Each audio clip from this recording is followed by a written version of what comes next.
Ini tidak, Mas. Ini dibantu sama Mas Kumbang. Mas Kumbang. Mas Kumbang sama Mas Tawon.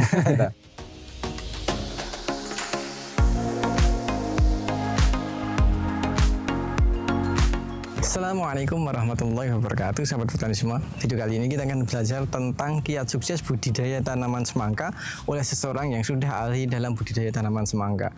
Kemudian di video ini juga akan kita bahas bagaimana cara pola pemberian pupuk yang efektif dan efisien.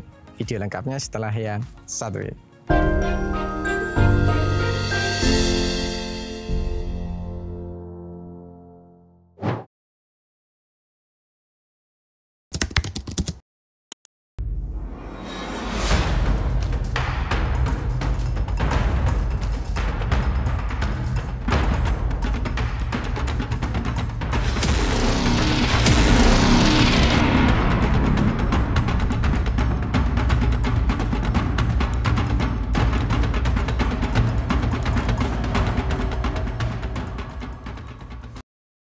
Oke, baik sahabat petani semua, sebelum kita lanjutkan pada inti video ini, ada pengumuman untuk teman-teman yang namanya tercantum di sini.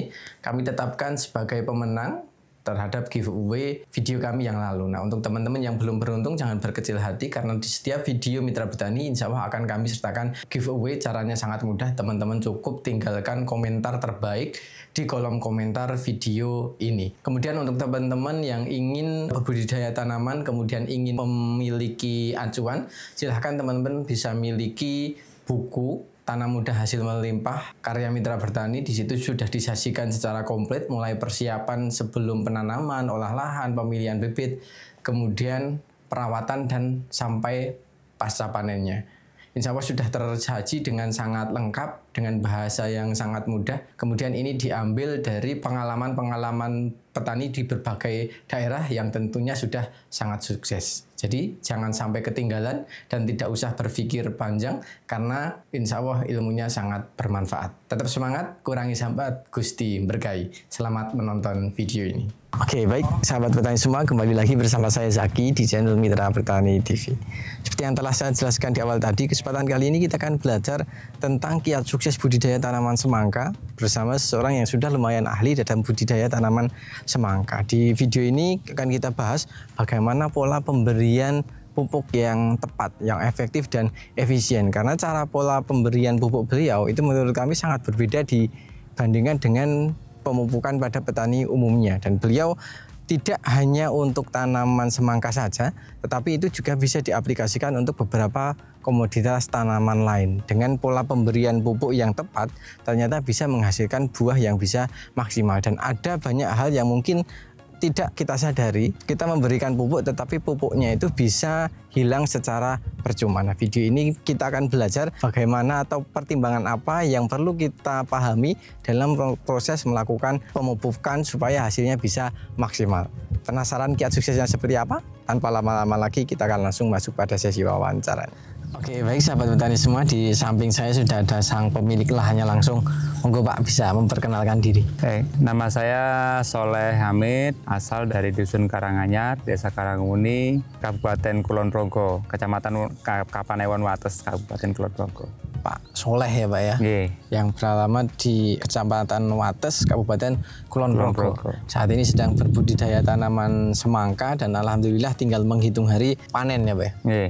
Kalau ini teman-teman bisa melihat, ini adalah contoh buahnya, ini diameternya sangat besar, padahal ini belum waktunya petik. Belum. Tapi karena ini patah ya, ada mungkin yang megang-megang terus keputer, terus akhirnya patah itu, belum siap saja. Ini mungkin beratnya mungkin 8 kiloan ada ini mungkin ya Pak ya?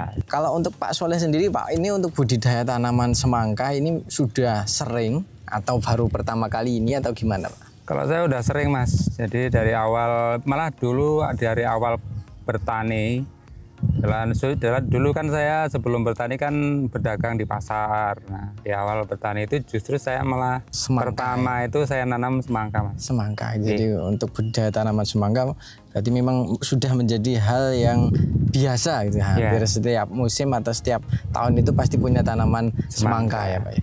Dan untuk saat ini menjelang panen, kemudian kalau untuk Pak Soleh sendiri, untuk budidaya tanaman semangka ini lebih ke yang berbiji atau non biji Pak? Kalau saya melihat situasi Mas, melihat situasi pasar gitu, kelihatan nanti saya perkirakan nanti di waktu panen itu nanti kebanyak yang dibutuhkan pasar itu yang berbiji atau yang non biji atau yang merah atau yang oranye, itu saya melihat pasar. Jadi tidak fanatik ya Pak ya. Jadi tidak. Setiap kali nanam itu juga perlu melihat pasar. Kira-kira permintaan pasar yang tertinggi apa gitu. Jadi Pak Soleh untuk yang non biji juga pernah, yang berbiji juga pernah, yang dalamnya isinya merah juga pernah, yang oranye juga pernah gitu. Jadi lihat kebutuhan pasar, karena kalau semakin sedikit yang menanam, kebutuhan semakin besar, kemungkinan harganya nanti akan lebih tinggi. Gitu, Pak. Tapi kalau yang berbiji dengan yang non biji, saya lebih cenderung ke yang berbiji Mas. Itu. Pertimbangannya kenapa kok? Karena lebih simpel aja. Lebih simpel dalam hal polinasi. Polinasi ya gitu ya. Jadi kalau yang tidak berbiji itu perlu melakukan polinasi dari satu persatu ya Pak ya. Iya. Tapi kalau yang berbiji seperti ini tidak melakukan polinasi pun ini tetap bisa berbuah maksimal. Alhamdulillah. Dan untuk saat ini dilakukan polinasi atau tidak Pak? Ini tidak Mas, ini dibantu sama Mas Kumbang. Mas Kumbang. Mas Kumbang sama Mas Tawon. Jadi dibantu Mas-mas ya Pak ya. Mas Kumbang dan Mas Tawon, alhamdulillah pembuahannya juga tetap bisa berjalan maksimal. Tetapi kalau yang non biji itu memang harus bantuan manusia ya Pak ya. Untuk polinasinya gitu. Jadi kalau untuk teman-teman yang pengen simple, tidak terlalu banyak pekerjaan, bisa menggunakan yang berbiji. Jadi Pak Soleh ini menggunakan yang berbiji karena tujuan utamanya adalah dipolinasi. Jadi ini tanpa melakukan polinasi buatan atau manual. Jadi sudah hanya mengandalkan serangga. Ini alhamdulillah buahnya banyak yang jadi. Bahkan mungkin ada sampai yang dibuang ya Pak ya. Karena terlalu banyaknya. Kemudian kalau untuk ini Pak, varietas yang digunakan untuk semangka kali ini apa Pak? Ini komang Mas. Komang 56 ya Pak? Nggak tahu komang berapa itu, saya tahunya komang gitu. Kalau dari penanaman komang yang saat ini didapat itu menurut Pak Soleh keunggulannya apa Pak? Dari besar buahnya Mas, besar buahnya, terus dari bakal buahnya itu juga bagus, lonjong-lonjong gitu, jadi seneng lah. Dari apa yang saya tanam sebelum-sebelumnya, saya merasakan ini komang ini yang paling maksimal. Paling maksimal. Buahnya. Khususnya di buahnya ya Pak ya, di diameter besarnya itu ya. Karena kalau bentuknya lonjong seperti ini, kemungkinan besarnya itu lebih tinggi ya Pak ya. Iya. Dan benar saja ini baru di usia 48 hari ya Pak ya. 48 hari. 48 hari tapi besarnya bisa maksimal itu. Jadi untuk teman-teman yang ingin budidaya tanaman semangka tidak terlalu ribet, tidak perlu melakukan polinasi, ini bisa tanam komang 56 ini. Dari segi diameter atau besarnya ini sangat masuk dan sangat cocok. Sejauh Pak Soleh menanam, ini adalah salah satu yang paling bagus di pembentukan buahnya ya Pak. Pembentukan buahnya. Kalau dari segi corak bagian luar ini, apakah memiliki daya tarik juga Pak? Atau mungkin ya biasa seperti permintaan pada umumnya? Kalau coraknya itu kan, kalau menurut pedagang itu kan ada coraknya yang coraknya walaupun dia sudah tua, coraknya masih muda gitu, masih muda gitu. Tapi kalau komang ini saya lihat ini coraknya tuh bagus, ini nggak kelihatan muda gitu loh. Kelihatan muda. Jadi di pasar pun juga ini disukai, dan yang paling terlihat ini adalah di bentuknya ya. Kalau bentuknya agak lonjong seperti ini, kemungkinan besarnya tetap dia mau besar ya Pak ya. Tetap mau besar. Beda kalau bentuknya itu sudah langsung bulat. Kalau langsung bulat itu biasanya nggak mau besar banget ya Pak. Nggak maksimal, nggak bisa dimaksimalkan gitu. Tapi kalau ini bisa dimaksimalkan. Jadi untuk perawatannya mudah, tetapi hasil panennya juga bisa lebih tinggi gitu dibanding sebelumnya. Jadi kalau untuk Pak Soleh, untuk komang ini ada keinginan untuk menanam lagi di musim selanjutnya Pak? Insya Allah iya Mas. Ini saya nanam pertama Mas. Saya nanam pertama dan kayaknya udah kayak orang jatuh cinta. Nah, insya Allah terus nanti kita akan tanam komang. Untuk artinya saya tanam berikutnya, insya Allah saya tanam. Jadi karena sudah mengetahui karakteristiknya, kemudian kelebihan yang ada pada komang ini, makanya beliau di musim selanjutnya akan menanam kembali untuk sejenis yang sama. Kalau untuk di lahan yang saat ini menjelang panen ini Pak, untuk luas lahannya atau total populasinya sekitar berapa Pak? Ini sekitar 1.800-an Mas. 1.800 populasi tanaman. Tapi ada yang hilang kena angin itu. Karena kesalahan pengolahan persiapan lahan. Jadi terbawa angin karena anginnya cukup besar juga Pak? Anginnya cukup besar. Pas dia mulai menjalar, angin kuat, terus dia berbalik, patah. Jadi kalau targetnya Pak ini kisaran mungkin 8 ton. Saya nggak mau terlalu muluk-muluk Mas. Ya, saya mungkin dalam 8 ton itu. Sudah bagus ya Pak ya? Ya, alhamdulillah. Insya Allah dapat. Kalau 8 ton insya Allah tembus, dan alhamdulillah harganya saat ini juga sedang lumayan ya Pak ya. Alhamdulillah. Menjelang puasa. Menjelang puasa, dan semoga harganya tetap bagus, nanti panennya juga bagus Pak. Amin. Dijadikan rezeki yang barokah. Nah, alhamdulillah ya, ini sudah menjelang panen, tinggal menghitung hari, karena biasanya kalau di daerah sini mungkin sekitar 52, 53 itu biasanya petik ya. Dan ini sudah umur 48, itu artinya sekitar hanya 5 hari lagi menjelang proses pemanenan ya Pak ya. Insya Allah. Dan ini belum laku atau sudah laku Pak? Belum Mas, belum ada.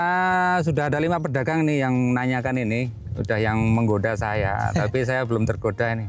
Saya bilang ini semangkanya masih belum cukup umur, nah, biar mencukupkan umurnya dulu. Dan biar lihat nanti maksimalnya itu seperti apa gitu ya Pak. Seperti apa, terus juga meminimalisir resiko baik bagi saya juga bagi pedagang. Lebih baik berhati-hati, jadi untuk kalau mau balik yang sudah menjelang panen saja, nanti mungkin di umur 50-an hari ya Pak ya. 50 hari baru mungkin mau dilepas. Untuk Pak Soleh Pak, ini kan sudah terbiasa dalam budidaya tanaman semangka, entah itu yang berbiji atau yang non-biji. Kalau untuk musim saat ini Pak, apakah menemukan kendala yang berarti untuk yang panen saat ini? Ini relatif nggak ada Mas. Jadi alhamdulillah sesuai, kalau orang Jawa itu pranoto mongsonya itu alhamdulillah pas, dan dari tahun ke tahun saya juga mengingat dan memperhatikan dan mengingat di musim ini memang pas untuk nanam mangka dan juga melon. Dari kendala-kendala baik itu dari kutu kebul atau dari keriting dan segala macamnya itu alhamdulillah nggak ada. Ya cuma itu tadi angin.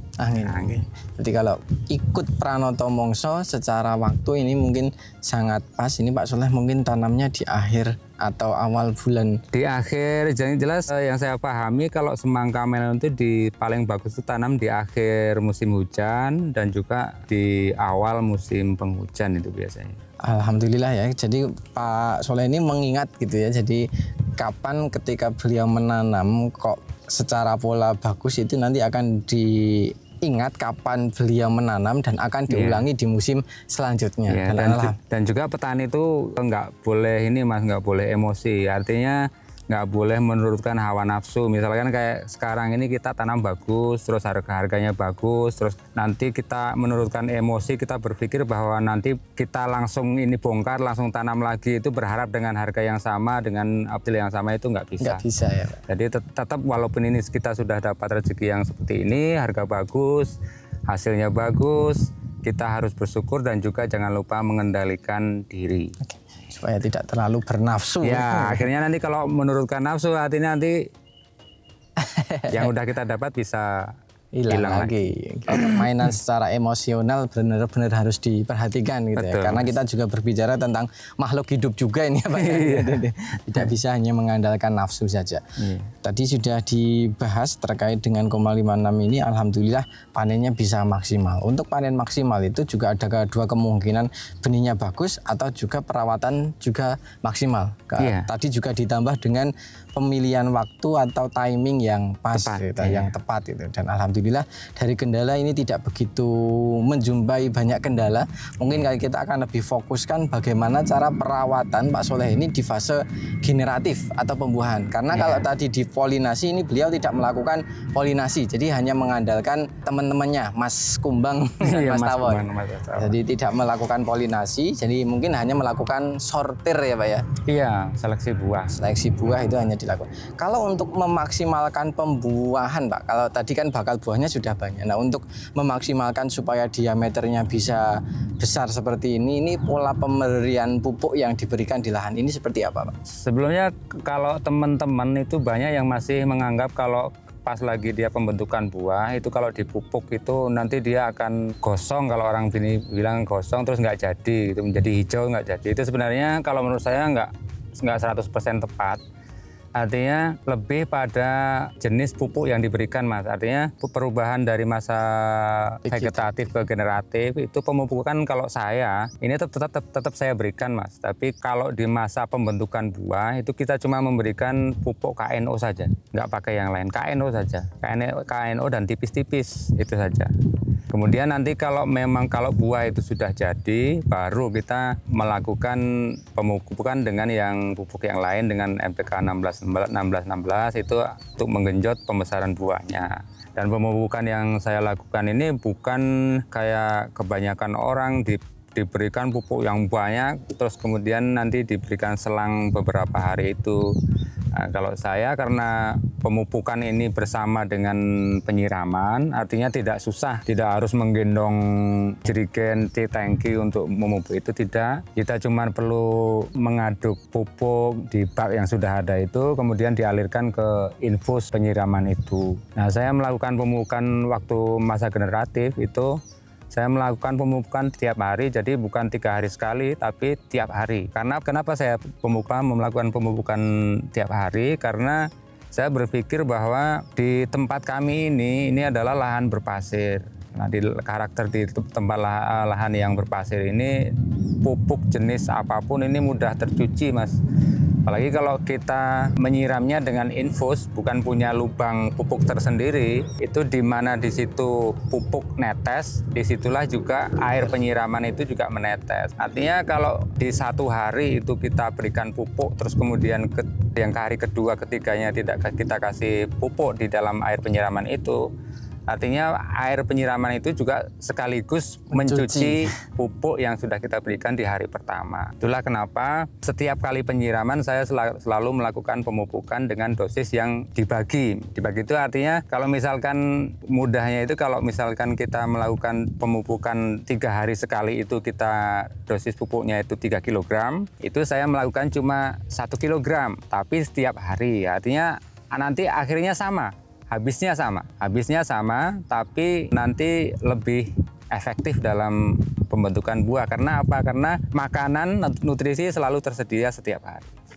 Itu, Mas Agi. Jadi pola pemberian pupuknya yang menurut kami juga perlu diadopsi ya ini. Jadi untuk teman-teman, alangkah lebih baiknya kita memberikan pupuk itu sesuai dengan kebutuhan dan kondisi lahan yang akan kita pupuk. Jadi kadang kita memberikan pupuk itu bukan berdasarkan kebutuhan tanaman, tapi keinginan kita dan tidak mengetahui jenis tanahnya itu seperti apa.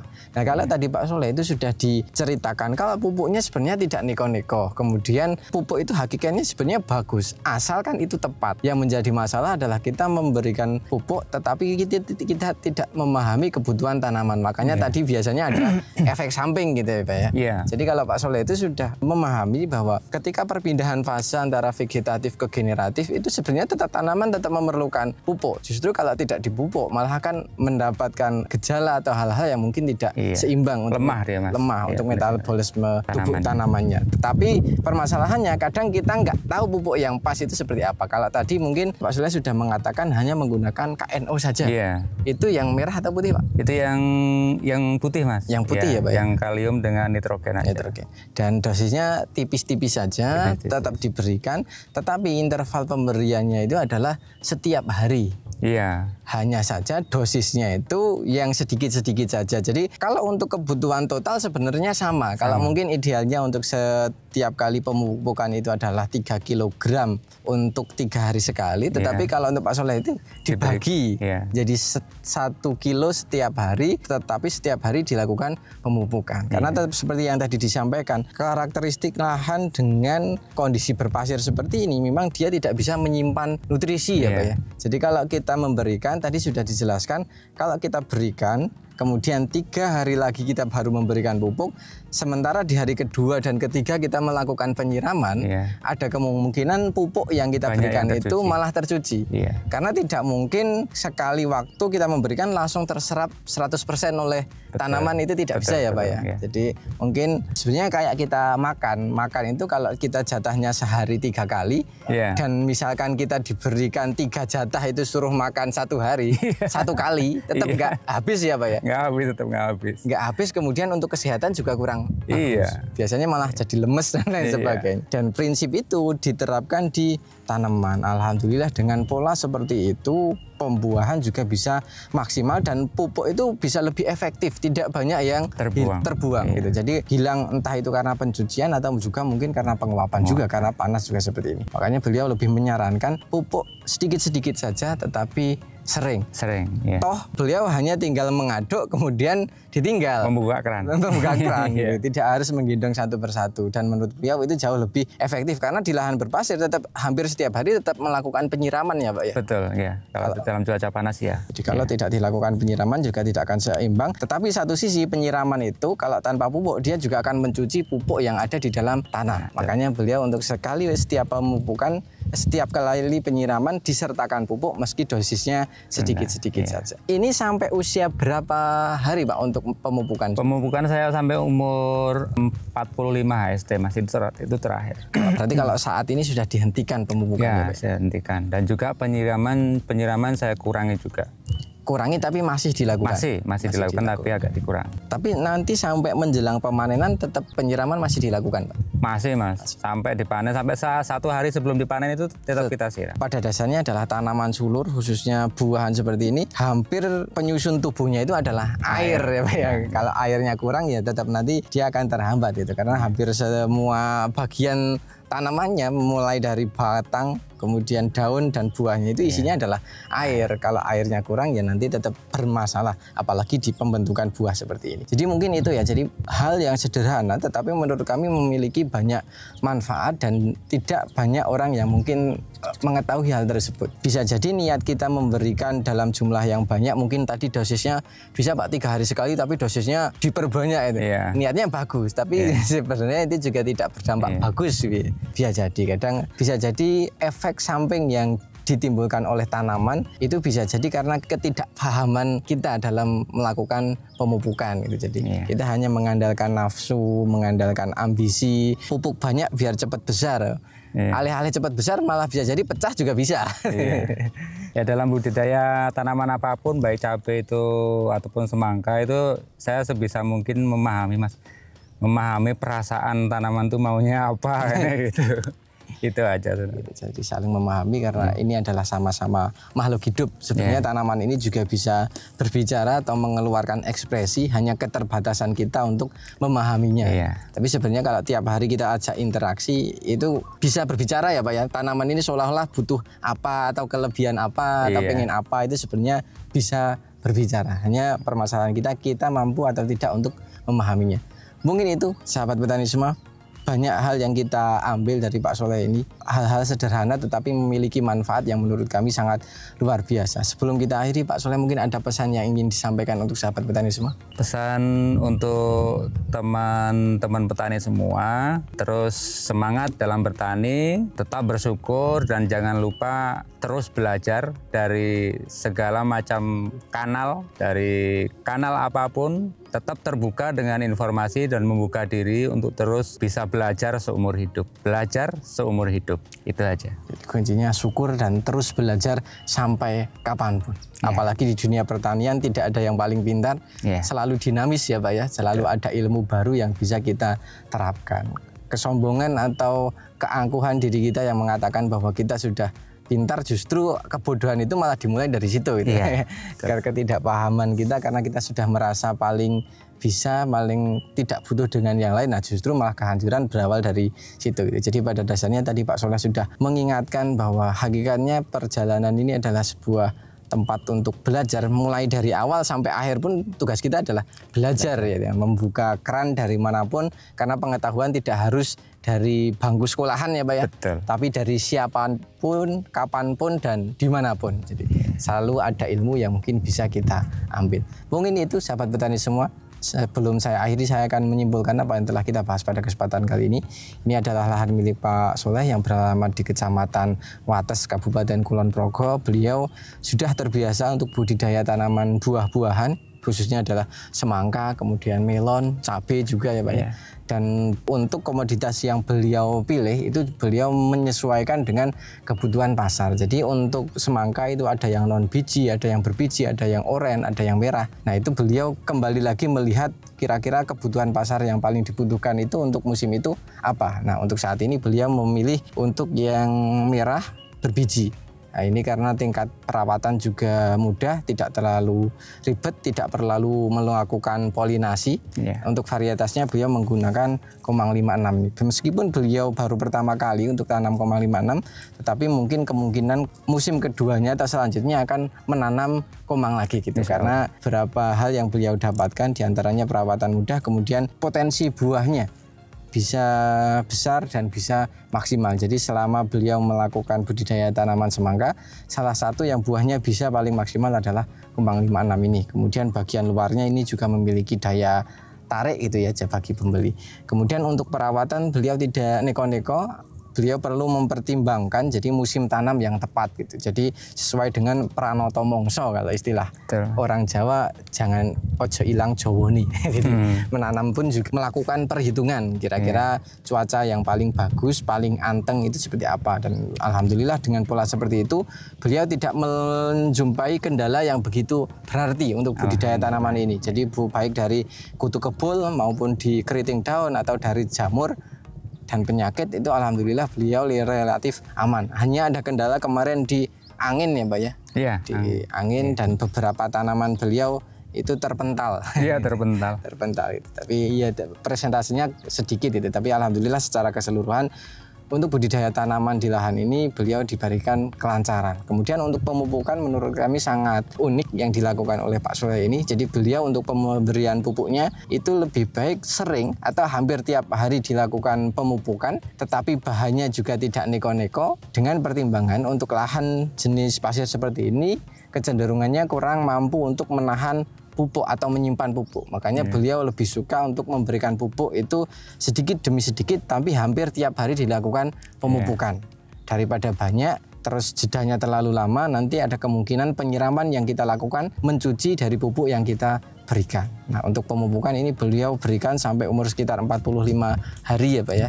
Baru setelah itu nanti beliau hentikan dan fokusnya adalah di penyiraman, dan dosis airnya pun juga mulai dikurangi. Dan untuk penyiraman itu bisa sampai 1 hari sebelum proses pemanenan, dan umur panen di daerah sini biasanya di angka 52 sampai 53 hari setelah tanam. Mungkin itu yang bisa kami sampaikan pada kesempatan kali ini. Semoga video ini bermanfaat, dan apabila video ini bermanfaat jangan lupa klik like, comment, share, dan jangan lupa subscribe untuk tidak ketinggalan info terbaru dari kami. Terima kasih Pak Soleh. Sama-sama Mas. Terima kasih sahabat petani semua. Salam mitra petani Indonesia. Wassalamualaikum warahmatullahi wabarakatuh. Waalaikumsalam warahmatullahi wabarakatuh. Dan sampai jumpa di video kami selanjutnya.